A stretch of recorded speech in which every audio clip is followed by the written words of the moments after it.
അസ്സലാമു അലൈക്കും വറഹ്മത്തുള്ളാഹി. ഷെയ്ഖ് മുഹമ്മദ് ഇബ്രാഹിം ഗൗക്ക് അദ്ദേഹത്തിൻ്റെ ഒരു ഗസലാണ് നമ്മളിനി പഠിക്കാൻ പോകുന്നത്. ഗസൽ എന്താണെന്നൊക്കെ കഴിഞ്ഞ ക്ലാസ്സിൽ നമ്മൾ പഠിച്ചിട്ടുണ്ട്. അത് നമുക്ക് ആരായിരുന്നു ഷെയ്ഖ് മുഹമ്മദ് ഇബ്രാഹിം ഗൗക്ക് എന്ന് നോക്കാം. ഗൗക്ക് അസൽ നാം ഷെയ്ഖ് മുഹമ്മദ് ഇബ്രാഹിം. അദ്ദേഹത്തിൻ്റെ യഥാർത്ഥ നാമം ഷെയ്ഖ് മുഹമ്മദ് ഇബ്രാഹിം എന്നായിരുന്നു. दिल्ली में पैदा हुए, ഡൽഹിയിലാണ് ജനിച്ചത്. ഓർ വഹീൻ ഉൻകാ ഇന്തിക്കാൽ ഹുവ, അവിടെ തന്നെയായിരുന്നു അദ്ദേഹത്തിൻ്റെ മരണം. ഓ എക് സിപ്പാഹിക്ക് ബേട്ടെ थे, അദ്ദേഹം ഒരു പട്ടാളക്കാരൻ്റെ മകനായിരുന്നു. ഉനോംനെ ബഖായിദ താലീം ഹാസിൽ നഹീം കി ദി, അദ്ദേഹം ഔപചാരിക വിദ്യാഭ്യാസമൊന്നും നേടിയിട്ടുണ്ടായിരുന്നില്ല.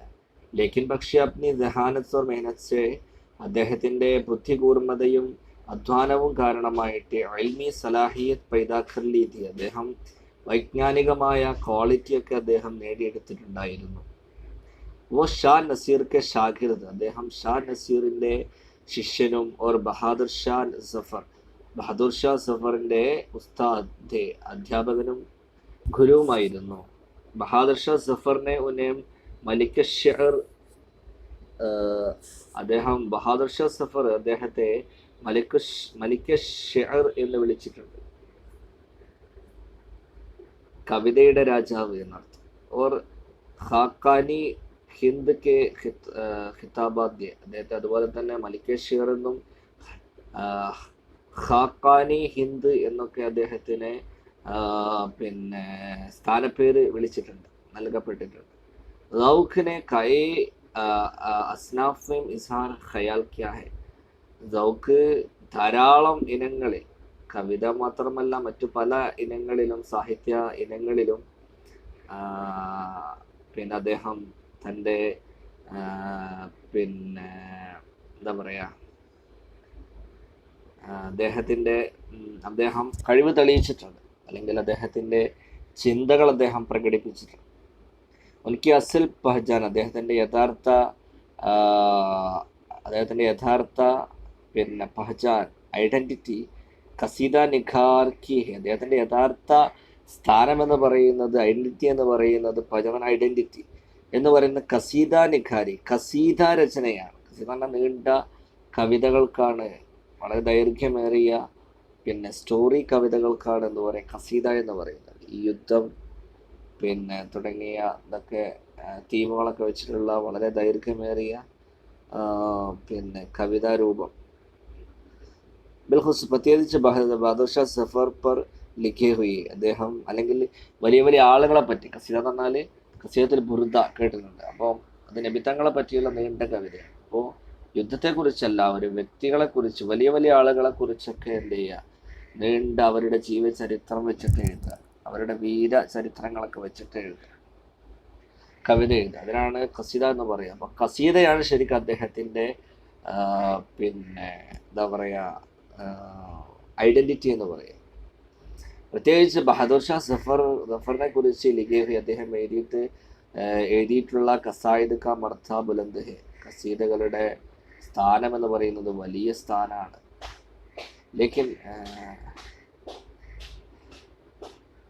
ലേക്കിൻ പക്ഷേ വോ ഗസൽ കെ ബി എ കാബിലെ ദിക്ർ ഷായർ ഹൈ, അദ്ദേഹം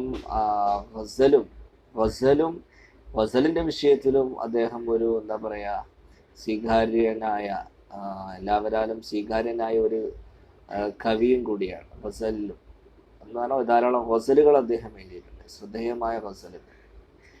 റൂഖിനെ अपने कलाम में नयापन पैदा करने और ज़बान और मुहावरे की सफाई पर ख़ास तवज्जो दी. റൗക്ക് തൻ്റെ സംസാരങ്ങളിൽ, തൻ്റെ എഴുത്തുകളിൽ, തൻ്റെ സംസാരത്തിൽ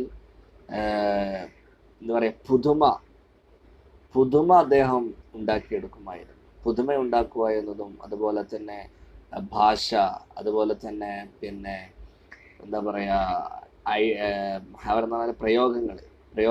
പ്രയോഗങ്ങളുടെയൊക്കെ സഫായി, അതൊക്കെ അതിൻ്റെയൊക്കെ തെളിമയിൽ അദ്ദേഹം പ്രത്യേകമായിട്ട് ശ്രദ്ധ തിരിച്ചിട്ടുണ്ടായിരുന്നു. കാരണം നല്ല ശുദ്ധമായ ഭാഷ ഉപയോഗിക്കുക, ശുദ്ധമായ തെളിഞ്ഞ പ്രയോഗങ്ങൾ, ഭാഷയിലുള്ള പ്രയോഗങ്ങൾ ഉപയോഗിക്കുക, അതുപോലെ തന്നെ പുതിയ രീതികൾ കണ്ടെത്തുക, ഇത്തരം വിഷയങ്ങളിലൊക്കെ അദ്ദേഹം ശ്രദ്ധ കൊടുത്തിരുന്നു. ഇനി നമ്മൾ അദ്ദേഹത്തിൻ്റെ ഒരു കവിത, ഒരു ഗസലാണ് വായിക്കാൻ പോകുന്നത്. വളരെ അർത്ഥപൂർണമായ ഒരു ഗസലാണ്. लाई हयात आए खजाले चली चले अपनी खुशी ने आए न अपनी खुशी चले.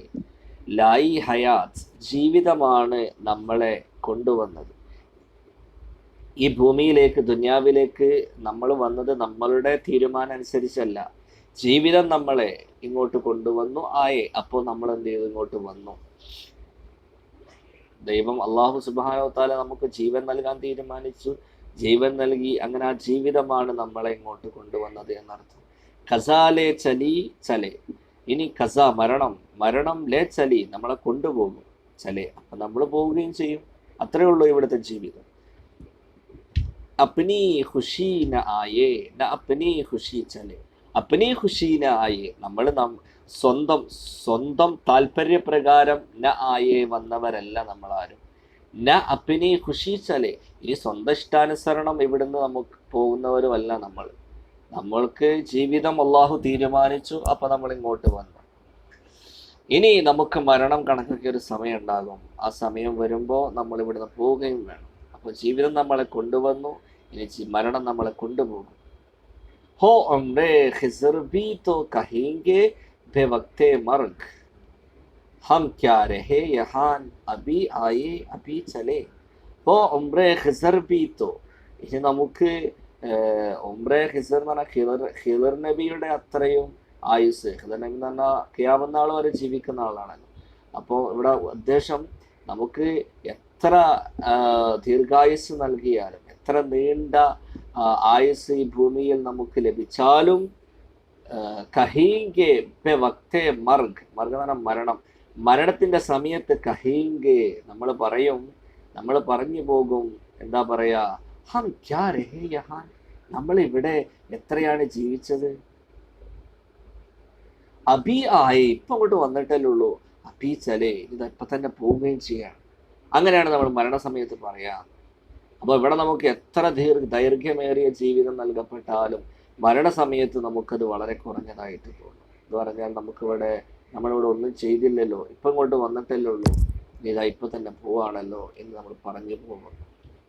हमसे भी इस बसात पे कम होंगे बदकिमार जो चाल हम चले सो निहायत बुरी चले.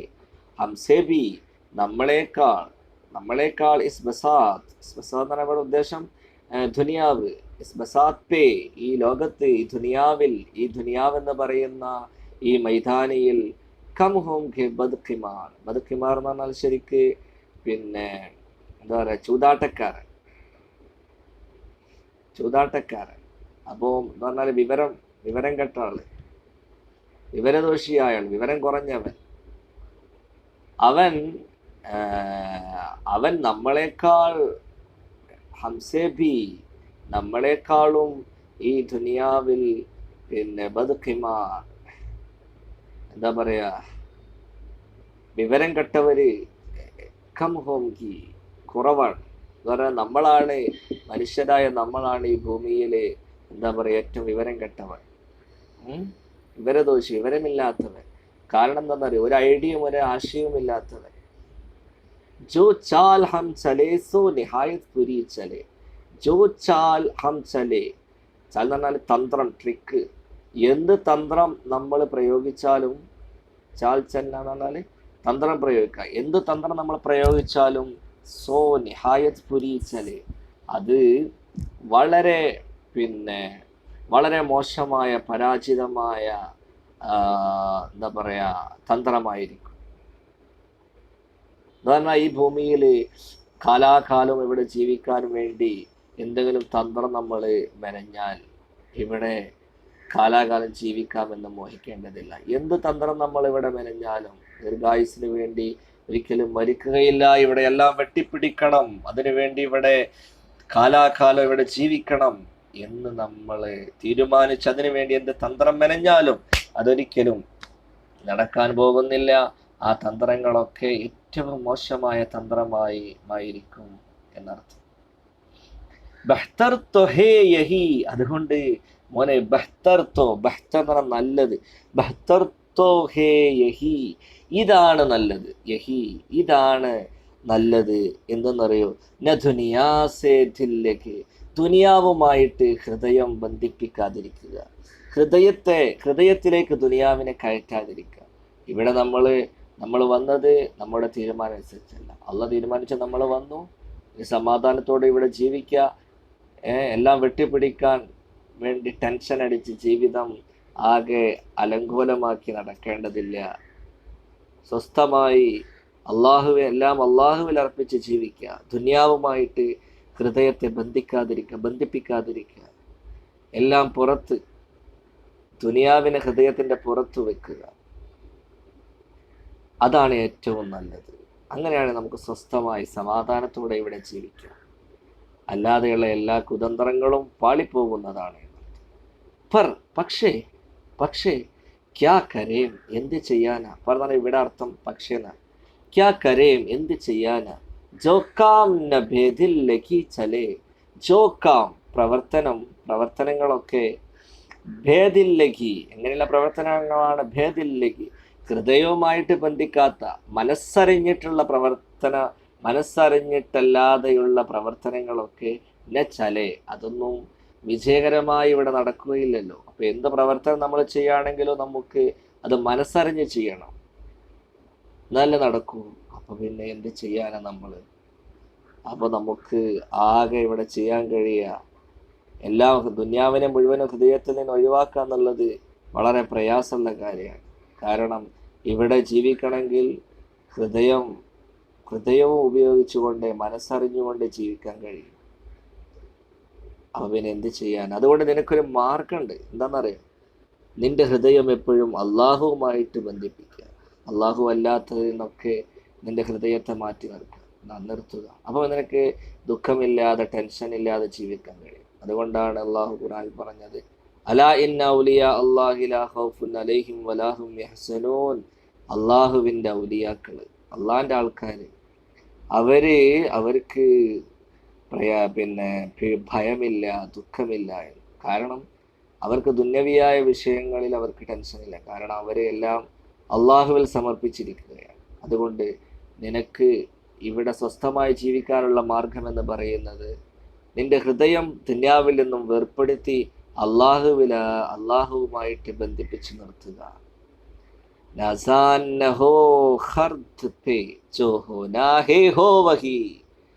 എന്താ പറയുന്നത്? നാസാൻ നഹോ, നീ ഒരിക്കലും അഹങ്കാരിയാവരുത്. നാസാൻ അഹങ്കാരിയാവേണ്ടതില്ല. ഹർദ് പേ, ബുദ്ധി. നിന്റെ ബുദ്ധിയുടെ കാര്യത്തിൽ ഞാൻ വലിയ ബുദ്ധിയുള്ള ആളാണ്, എൻ്റെ ബുദ്ധി കൊണ്ട് ഞാൻ ഈ ലോകം പിടിച്ചടക്കും, മരണത്തൊക്കെ ഞാൻ അതിജയിക്കും എന്ന് നീ അഹങ്കരിക്കേണ്ടതില്ല. ജോ ഹോനാ ഹേ ഹോ വഹി, പിന്നെ നീ എന്ത് ചെയ്താൽ മതി? ജോ ഹോനാ ഹേ ഹോ വഹി, എന്താണോ ഉണ്ടാവുന്നത്, എന്താണോ ഉണ്ടാവുന്നത്, വഹീഹോ, അതുണ്ടാവട്ടെ. എന്താണ് ഇവിടെ സംഭവിച്ചോട്ടെ, അള്ളാഹുവിൻ്റെ തീരുമാനം എന്താണോ അതെന്തായാലും നടന്നോട്ടെ. ഇത് മരണമാണെങ്കിൽ മരണം, ജീവിതമാണെങ്കിൽ ജീവിതം, രോഗമാണെങ്കിൽ രോഗം, അപകടങ്ങളാണെങ്കിൽ അപകടം, എന്ത് തന്നെയാണെങ്കിലും അള്ളാഹിൻ്റെ തീരുമാനം. കാരണം അതെവിടെ നടക്കുള്ളൂ. അല്ലാതെ നീ വലിയ ബുദ്ധിമാനാണ് എന്ന് അഹങ്കരിച്ച് നടക്കേണ്ടതില്ല. കാരണം അതുകൊണ്ടൊന്നും കാര്യമില്ല. ദാനിഷ് തെരി നകുച്ച് മെരി ദാനിശ്വരി ചലേ. ദാനിഷ് എന്ന് പറഞ്ഞാല് ബുദ്ധി, ദാനിഷ് പറഞ്ഞാല് ദാനിശ്വരി എന്ന് പറഞ്ഞാൽ എന്താ? ഹുഷിയാരി, തന്ത്രം എന്നർത്ഥം. കൗശലം, ബുദ്ധി, ജ്ഞാനം. ദാനിഷ് തിരി, കൗശലം. തിരി എന്ന് പറഞ്ഞാൽ നിന്റെ കൗശലം. തെരി എന്ന് പറഞ്ഞാൽ നിൻ്റെത്. അപ്പൊ ദാനിഷ് തെരി, നിന്റെ കൗശലം. നകുച്ച് മെരി ധാനിശ്വരി, എൻ്റെ കൗശലം. അപ്പോൾ ഇവിടെ അർത്ഥം നിന്റെ കൗശലമോ എൻ്റെ കൗശലമോ നച്ചാലേ, അതൊന്നും ഇവിടെ നടക്കൂല. ഓക്കെ, കാരണം നമ്മൾ ലോകത്ത് ഒരുപാട് വന്നുപോയ ഒരുപാട് വലിയ വലിയ കേമന്മാരെ, വലിയ വലിയ പോക്കിരിമാരെ നമ്മൾ കണ്ടു. പക്ഷെ അവസാനം അവരെല്ലാം മരണത്തിന് കീഴടങ്ങിയിരിക്കുക. ശാസ്ത്രം വളരുന്തോറും മരണത്തിൻ്റെ സാധ്യതകൾ കൂടിക്കൊണ്ടിരിക്കും. അതുകൊണ്ട്